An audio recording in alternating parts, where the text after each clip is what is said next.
time. I didn't see much of it. I just drove straight through. I would tell you this though. I was driving in and I had so many cops. I don't know what, I mean, really, they're like hiding in the bushes and everything. So I rented a car just because, I'm driving my car.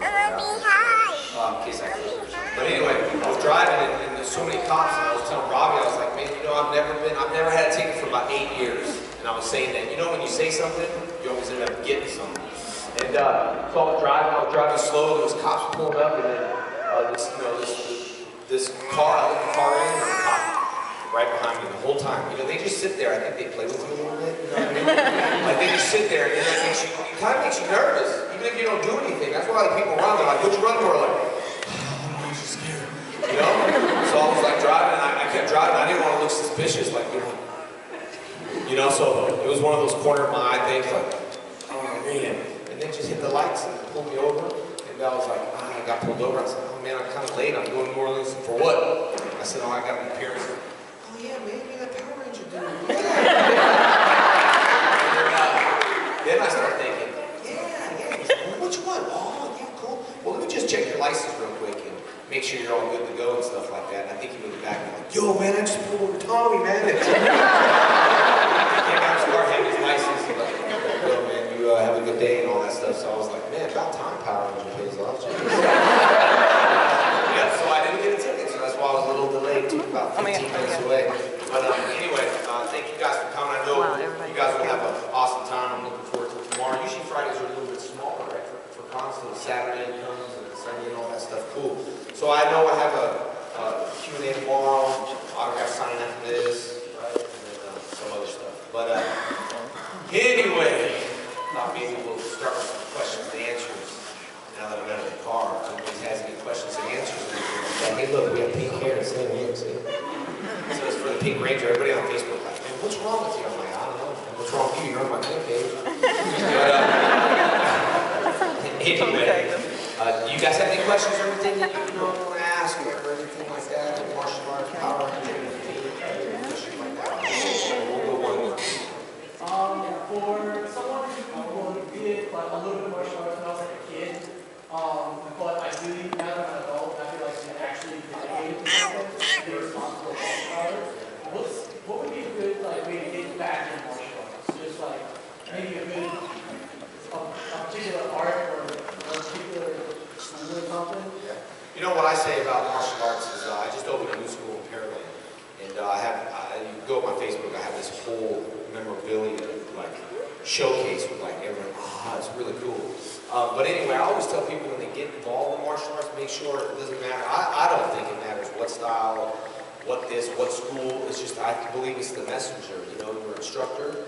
I believe if you like your instructor and you feel great and you're learning a good message, I think that you'll understand. It's kind of like you go to church and it's just really boring. You fall asleep.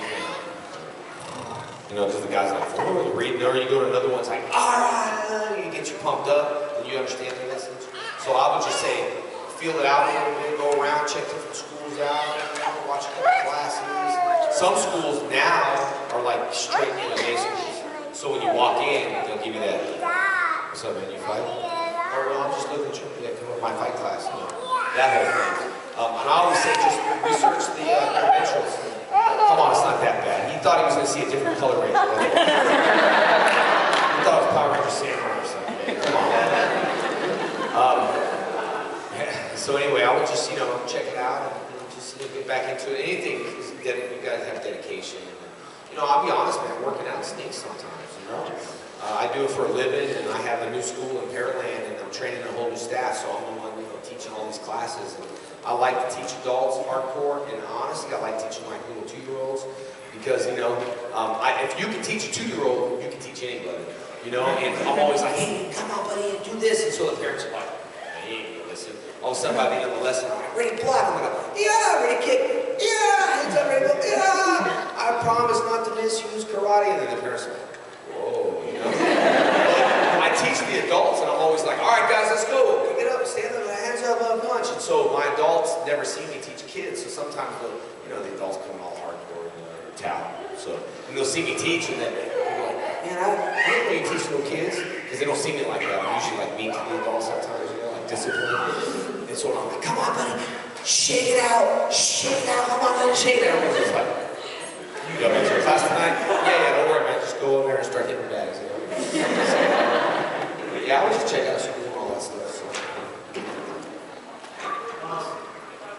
Say you've been in martial arts about how much you get with it, you know, how to push it, Well, kind of like Hollywood, it's weird because, you know, Power Rangers is still going on and all that stuff. I just think everything's just at the right time, you know what I mean? And like for me, when I booked Power Rangers, you know, I had an agent, they didn't want to represent me, I cut my hair, I felt naked, I felt weak, you know, and then they didn't want to represent me, and then they said, here man, let's call Evie and go do this audition called Phantoms. Because when I went to them, I had long hair and all that stuff, and they said, hey man, you're never going to book a role looking the way you look, and I was thinking. But, so what do you suggest? If I cut your hair and, you know, look like an average day kid next door, and I was like, you know how it is how long it is to cut your hair. So I cut my hair, and I, you know, came back, and I was like, okay, you know, trying to be nice and ready. This is like, I don't have time. I'm booking a Coca-Cola commercial, and I was like, I cut my hair, you know, and I was about to like look out the windows for cops and everything, holding me, you know, hostage. But I was like, look, I cut my hair, man. And so it just kept going, and finally I was like, just leave my office, here's a show called Phantoms. And it just happened to be the right time. And in Hollywood at that time, everybody says they do everything. You do this? Yeah, I do. You're a black belt? Yeah, I'm a black belt. You know, so I knew they weren't because their belts were tied wrong. And then I'd see them practice, and they'd be like, you know, and I was just like, oh yeah, dude, I can't wait. So when I auditioned, I was like, and the producer was like, oh, can you come back tomorrow? I was like, yeah. So, you know, it's not impossible. You can do anything you want to do. Vander Holyfield woke up every day in the morning when he was 10 saying, I'm going to be a world champion. I'm going to be a world champion. And he ended up being a world champion. So I think it's just kind of like I said, putting it out there in the universe, you know. Oh, they're pulled, man, I want these cops out here, man. I want to get pulled. Woo, woo. Gosh, you shouldn't even think those thoughts, you know what I mean? So anything's possible. And, you know, shoot, 20 years later, the show's still going. And, you know, hasn't even, oh, that's what the cop, I did like the cop for this one reason. So Shayla, you know, was in my back, she's my daughter, my wife's daughter, and she's 17, and she's sitting in the back, and he's like, oh, cool, man, are these the new cast members, or, you know, what do we got? You know, I thought he was going to, you know, step out of the car or whatever, and I was like, oh, no, it's my daughter in the back, and he's like, yo, how old are you, man? I was like, I just turned 39, he's like, you probably wondering what the hell I have pink in my hair for. He's like, yo, you look a lot younger. I was like, I like you. Man, when you start telling people, yeah, the show, in 20 years, you have 3 generations of people. You have like, you know, the moms that used to watch you, they have their daughters. Their daughters now have kids. You know what I mean? So it just kind of trickles on. It's like, I can't handle another generation. I'll be like super old and be like, you know,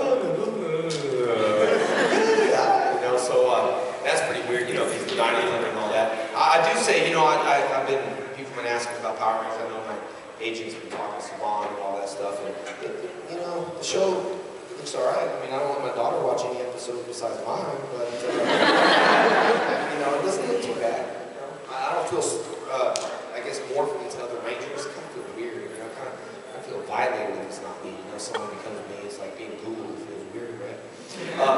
Anyway, so it does look all right, though. Anyway, yes, and then we'll go 1, 2, 3, 4. If I can remember that, yes, you can. How do you basically work out a day? What's your basic workout? Well, when I fought, I had to stay heavyweight. You know what I mean? So it was like a high calorie. I didn't want to fight heavyweight. My coach, oh, you're going to fight heavyweight, right? He talks about it. All right, so I stayed heavyweight, and you know, my workout routine was heavy, but also like intake protein, creatine, you know, and all that stuff. Then I wanted to slim down a little bit, you know, I mean, from like 220 to, you know, 195 and stuff. So my workout routine consists of, it's kind of slowed down a little bit because I've been so busy and I've been training and I've been skydiving. That's why I opened the school in Pearland, because it's right by the drop zone. So I'll be able to work out in the morning, do like 30 minutes of cardio, you know, 30, 45 minutes of weights. Go skydive, come into the school at 3 o'clock, you know, assist, train my new staff, teach a few classes, and then at nighttime do pad work, you know, kicking and punching and all that stuff. So that's what it consists of. You know, when I was fighting, my life consisted of training every single day. It was kind of boring.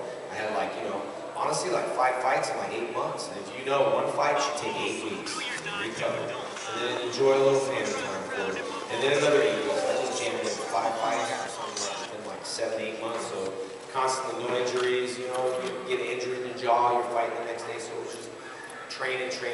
Sometimes when you do something, it gets boring, right? You got crash course diets that you just, people go from, I'm gonna eat this to, I'm on a diet. And what happens is your body starts, you just crash, people that, I believe if you gotta stop smoking, stop smoking. If you gotta wean off, wean off. There's some things you can just, stop. But sometimes when we go on crash course diets, I know when I go on the sugar, like I don't want a sugar, I'm good, and then I just start craving. Oh man, I want Coke, I want, I can't control myself, cheesecake. It's my favorite, And I start getting psycho, with that stuff. So you have to kind of wean off a little bit, and it's gotta be, you can't get burnt out. You know what I mean? So sometimes when I was doing karate every single day, you kind of get burnt out of it. Not burnt out, just the training for fighting. That's why I took some time. And then this year, I just been building solid. Next year, I want to, fight again. I'll probably do some stuff, maybe this on. I'm shooting a new project. Johnny Bosch is going to shoot for me. So, doing stuff like that. But I've been really super busy. I mean, yesterday, like I said, 2-year-old kid, until 10 o'clock at night. Then I drove home, and then I forgot stuff. Then I forgot my pictures, and I was up till 2, 3 in the morning. And right when you're sleeping, and you're like, oh, I wonder how much. Your alarm clock goes off. And, oh man. So sometimes it seems like your life's like this, and I kind of want to slow it down a little bit and take time. So to answer your question, I like it. I love training. It kind of takes me out of the zone. I tell all my guys when they come train, well, this is a good example. You like conventions, you like cons, you like all these things. When you come here, probably nothing exists. You just leave everything at the door, and then when the con's over, you're like, it sucks. Now I gotta go back to my life. I got all these problems. Now you spend all your money at the con, you're like, it sucks. So sometimes we don't like to go back to that real life thing. That's why, there's a balance, but I love to train just to clear my mind when nothing exists. The skydive, all I think is, oh, shit. So I know you have that question. It was the right number. Or was it someone else? All right, go ahead. Yeah, my agents talked to him. I think what happened was Saban just thought I was completely done with him. Like there was no possibility of me returning. And I do really well with my schools, my clothing line. I don't do it for money. I don't come in for money in New Orleans. I come here because I don't want to disappoint anyone. If I make a commitment, I make a commitment. I got a lot of people, it's easy to go, so I was teaching all my guys, you make a commitment, regardless of what it is and all that stuff. So I think Saban didn't think there was a chance for me to even come back. So when my agent talked to him, they're like, the head of development is like, he's a pretty big fan. I mean, you guys think about it. You guys are all growing up now, and maybe you're going to lead, maybe you're going to be the next big producer, and you're going to say one day, like, I just like that dude. I want to book him in this show. And the guy from head of development was like a fan. But I guess I met him at like Morphing or something, and he said he was from Saban, and I was like, oh, cool. And I'm usually nice to everybody, but he just remembered he's like, oh, I'm so-and-so from Saban. I was like, oh, cool. I didn't know because Saban doesn't own the show anymore, and I was he's like, do you like me, or